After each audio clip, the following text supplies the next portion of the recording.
la consommation, effectivement, c'est mieux passer sa soupe avec le moulin à légumes ou avec le mixeur. Bon, on est dans le micro, mais... Oui, c'est ça. Est-ce que là, c'est dans le comportement. Ça me fait penser à un truc tout à fait important. Vous avez fait à l'entrée de l'unité, cette machine développée par les étudiants de l'unité, qui est le cube. Donc, je le mets dans les idées parce qu'en fait, on va proposer cette idée au gouvernement aussi, puisque c'est porté par l'UT et que l'UT est notre partenaire. Donc j'ai pris une photo et donc c'est le cube, je ne sais pas comment il s'appelle, il y a quelque chose solaire, cube éolien. Il y a des panneaux solaires et éolien solaire développé par l'IUT. Et en fait, vous vous rappelez que c'est marqué pour recharger les scooters et les vélos. Et les solaires et aussi l'éolienne, la petite éolienne individuelle.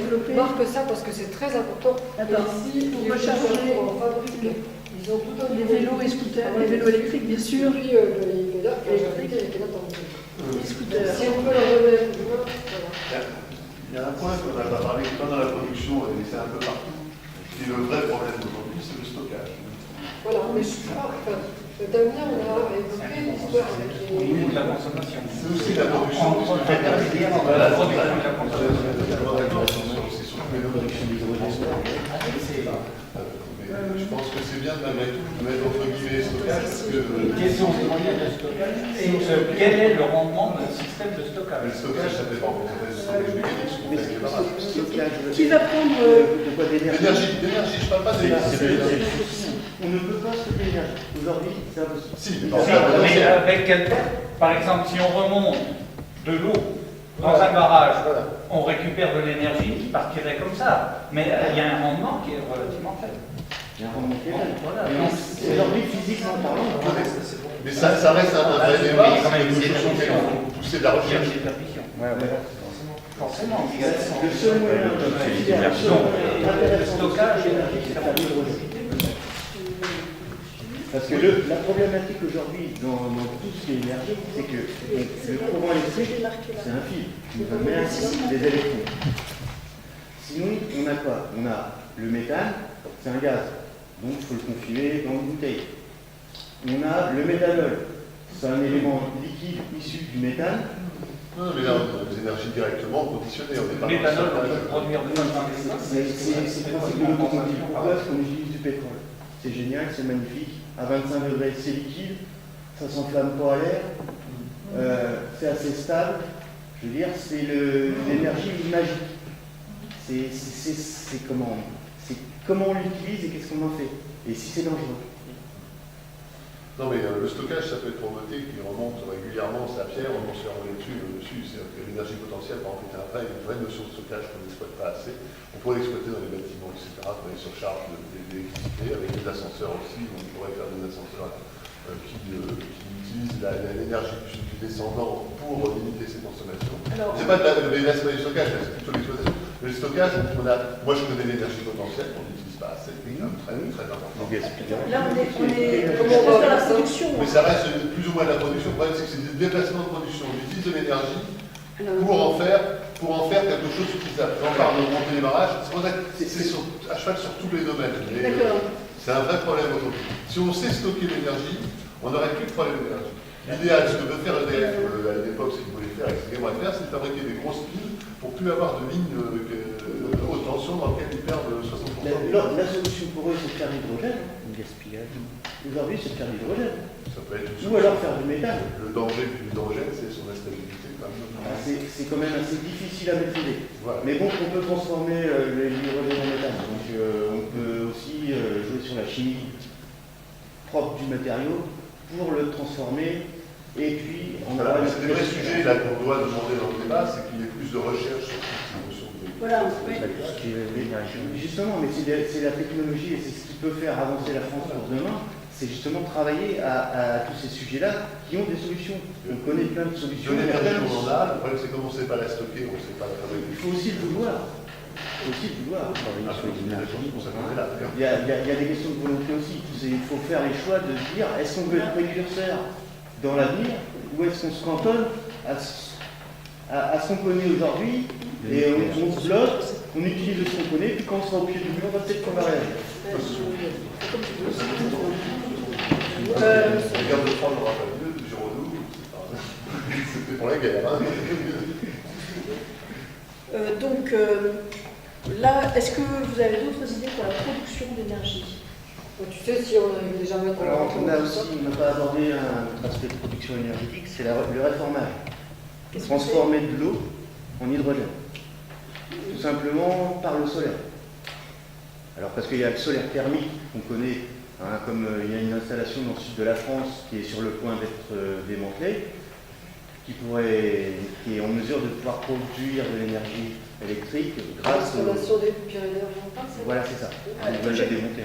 Il me manque un petit peu au début, transformer, c'est de l'eau, c'est ça? Alors de l'eau, Oui. voilà, ce qu'on appelle ça s'appelle le réformage, le terme. D'accord, Et c'est transformer de l'eau en quoi? En hydrogène. En fait, on prend l'eau H2O et on casse la molécule Oui, de façon à fabriquer de l'hydrogène. d'accord. Et donc, c'est un procédé qui prend la lumière du soleil, on envoie ça dans un four, comme sur une centrale thermique, mais on travaille dans des températures beaucoup plus importantes. Et on casse la molécule, et de là, on n'a plus qu'à dissocier les éléments. H2O, hydrogène, oxygène. On va le rendre. Voilà. Et on se sert de ça comme... Alors, peut-être que c'est pareil, il faut raisonner un petit peu en se disant, bon, c'est sûr que si on monte une centrale comme ça à Cherbourg, c'est peut-être pas idéal. Non, mais ça peut être une solution pour les Mais pays du Sud. si on va voir nos amis grecs qui sont dans la du Sud actuellement, hein, ils ont du potentiel solaire important. Donc, si on raisonne en global, Ce serait mieux que de leur rendre des éclairs. hein, je pense que c'est moins Ça rentre Je pense que c'est moins pire. Et d'autant plus que les Grecs ne sont pas trop bêtes, hein, ils ont inventé les amphithéâtres. Oui. Hein. Et quand on prend le principe de l'amphithéâtre, on a des panneaux solaires, hop, un récepteur en face, et voilà. Hein, vous prenez tout simplement le relief, une montagne, vous mettez des panneaux dessus, vous renvoyez sur un point fixe. C'est ce qu'on voulait faire à une époque dans l'espace. On voulait faire des grands. Il y a tout ce projet-là aussi, hein, qui était de récupération, mais ça nous dépasse un peu au niveau France, qui était la récupération d'énergie de l'espace, faire des très grands panneaux solaires avec concentration d'énergie pour le renvoyer au Sahara ou n'importe quoi. Bon. Après, on est toujours dans le transport, parce que c'est vrai qu'il faut renvoyer cette énergie à un endroit proche de la consommation. Surtout dans la volonté politique, peut-être. De toute façon, on n'est que dans la volonté politique. C'est pareil pour les astéroïdes. Ça y est, on commence à parler d'aller chercher des astéroïdes. Ça fait longtemps qu'on sait qu'il y a des métaux. Ah oui, mais les astéroïdes, on a des blocs d'uranium pur. Hein, donc, je veux dire, si on cherchait un peu, ça coûterait sûrement moins cher de les transformer sur la Lune. C'est des grands projets à très long terme. Mais il ne faut pas les perdre de vue, parce qu'aujourd'hui, si on les perd de vue... Je pense aussi qu'il faut garder à l'esprit. Vous n'êtes pas gêné par le soleil, ça va? Oh, je me débrouille. Je pense aussi qu'il faut garder à l'esprit de faire un simple qui fonctionne plutôt que du compliqué qui ne fonctionne pas. Non, mais là, c'est des projets à long terme. Ça ne me concerne pas. Non, je pense que c'est Mais aussi dans la simplicité, je veux dire. Comme on prend l'exemple du solaire thermique, le solaire thermique, c'est simple. Ça, c'est beaucoup plus simple. C'est ce qu'il y a de plus simple et ça fonctionne. Et avec de l'eau à 40 degrés, on est bien d'accord, vous arrivez à chauffer votre maison, vous surdimensionnez votre réseau de chauffage, votre radiateur tout simplement. 40 degrés, on peut prendre une douche à 40 degrés. Mais on peut aussi faire un autre moyen pour réchauffer de l'eau à 30 ou 40 degrés pour la chauffer plus. Le problème, c'est d'utiliser des billes énergétiques. C'est-à-dire que vous avez une énergie base et une énergie qui qui monte à 40 et qu'on a besoin de plus pour chauffer ce 40. Ce qui est permet. On verra après, Il faut savoir que l'énergie nucléaire, en calories, c'est l'énergie la plus haute. C'est plus on monte en température, plus ça coûte. Oui, mais si on peut l'utiliser que pour la douche. Prenez le CS, par exemple, l'eau chaude sanitaire, pour la douche. Ok. On a On va... deux bougies. Ça va Le CS, par exemple, il faut monter à 55 pour des questions de légionnaire. Donc c'est une question sanitaire. Mais si quelle raison, avec de l'eau à 40, vous pouvez prendre une douche, vous pouvez tout à fait faire votre vaisselle. C'est-à-dire qu'on n'a pas besoin forcément d'aller très haut dans les températures. Comme pour le chauffage, je vais vous expliquer. Parce que l'ancienne mode, c'était on pousse à 80 dans les radiateurs, et puis on ne se préoccupe pas, mais ça coûte les yeux de la tête, mais c'est pas grave. Parce que l'énergie fossile était pas chère, et puis qu'on ne se préoccupait pas